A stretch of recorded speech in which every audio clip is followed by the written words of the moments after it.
हजारों सालों से ये माना जाता था कि पृथ्वी इस यूनिवर्स के सेंटर में है।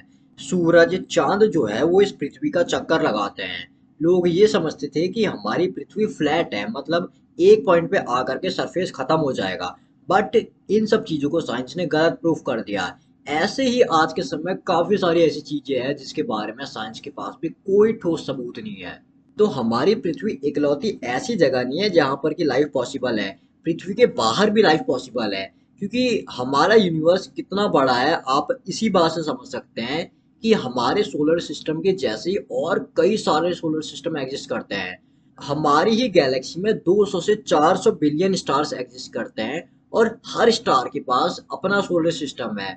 और उन सोलर सिस्टम के अंदर भी कई सारे प्लेनेट होंगे जो कि अर्थ जैसे होंगे। अगर हम और डिटेल में देखें तो साइंटिस्टों ने अभी तक टोटल 2 ट्रिलियन गैलेक्सीज को डिस्कवर किया है, और हर गैलेक्सी में 200 से 400 बिलियन स्टार है, और हर स्टार के पास अपना सोलर सिस्टम है। अगर 0.1% में भी अगर लाइफ पॉसिबल हुई तो बिलियंस ऑफ प्लैनेट ऐसे होंगे जो कि हमारी पृथ्वी के जैसे रहने लायक, जहां पर इन्वायरमेंट होगा। बट ये सब इतना आसान नहीं होगा, क्योंकि जो सबसे नियरेस्ट स्टार है हमारे सामने आज के टाइम पे, वहां पे जाने में ही हमें 4 लाइट ईयर्स का समय लग जाएगा। और अभी तक हमारे पास ऐसी कोई टेक्नोलॉजी एग्जिस्ट नहीं करती जो कि लाइट की स्पीड से ट्रैवल कर सके। एंड अगर हमने ऐसी टेक्नोलॉजी बनाई भी जो कि लाइट की स्पीड से ट्रैवल कर सके, तब भी हमें 1 लाख साल लग जाएगा अपनी ही मिल्की वे गैलेक्सी को पार करने में। आज के समय बहुत सारी मिस्टीरियस चीजें हैं जो कि आज तक अनसॉल्व्ड हैं, जिनके बारे में साइंटिस्टों को भी कोई आइडिया नहीं है। जैसे पैरेलल यूनिवर्स का कॉन्सेप्ट। हमारे इस वर्ल्ड के जैसे कई और वर्ल्ड यूनिवर्स भी एग्जिस्ट करते हैं।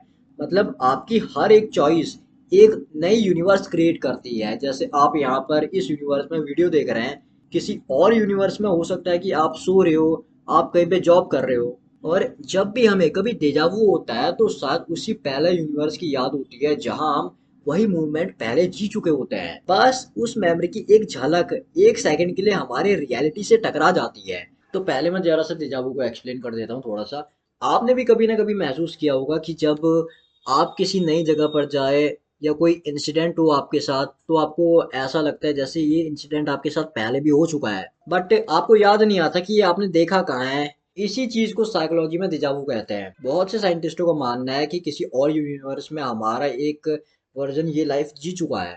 डेजावू इसको पास्ट लाइफ, रीइंकार्नेशन, पिछले जन्मों से भी जोड़ करके देखा जाता है। मतलब हम जो पहले जी चुके हैं उसे ही हम फिर से जी रहे हैं। गीता में भगवान कृष्ण अर्जुन को ऐसे बोलते हैं, बहुनी में व्यतीतानि जन्मानि तव चार्जुन तान्य वेद सर्वाणि नत्वं वेद परंतप।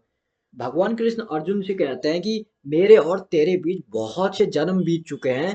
मैं उन सब जन्मों को जानता हूँ, पर उन्हें तू नहीं जानता। गीता का ज्ञान ऐसा नहीं है कि मैं पहली बार दे रहा हूँ, इससे पहले भी बहुत सी बार दे रखा है, पर तू उन्हें भूल चुका है। और यही चीजें हमें बुद्धिज्म और जैनिज्म के अंदर भी देखने को मिलेगा। महावीर इसे जाति स्मरण कहते हैं, जिसमें पिछले जन्मों की मेमोरीज को रिकॉल कराया जाता है। बेसिकली बात यह है कि इंसान के माइंड के बहुत अंदर छिपा होता है, सबकॉन्शियस माइंड में छिपा होता है पिछले जन्मों की सारी यादें। बुद्ध जब ज्ञान प्राप्त करते हैं तो उन्हें पिछले हजारों जन्मों का याद आता है। बहुत से पिछले जन्मों का देखा था उन्होंने। कहीं पे राजा बन के, कहीं पे जानवर बन के, कहीं देवता बन के। उन्होंने अपने आप को जन्मते देखा, मरते देखा। महावीर भी जब केवल ज्ञान को प्राप्त करते हैं तो वे कहते हैं, आत्मा अनादि है, बस कर्मों के कारण ही बंधी हुई है। दोनों ने देखा कि जीवन केवल एक बार नहीं होता, हम हर जन्म में बस नया शरीर पहनते हैं। कॉन्शियसनेस वही रहती है, बस रूप बदल जाता है।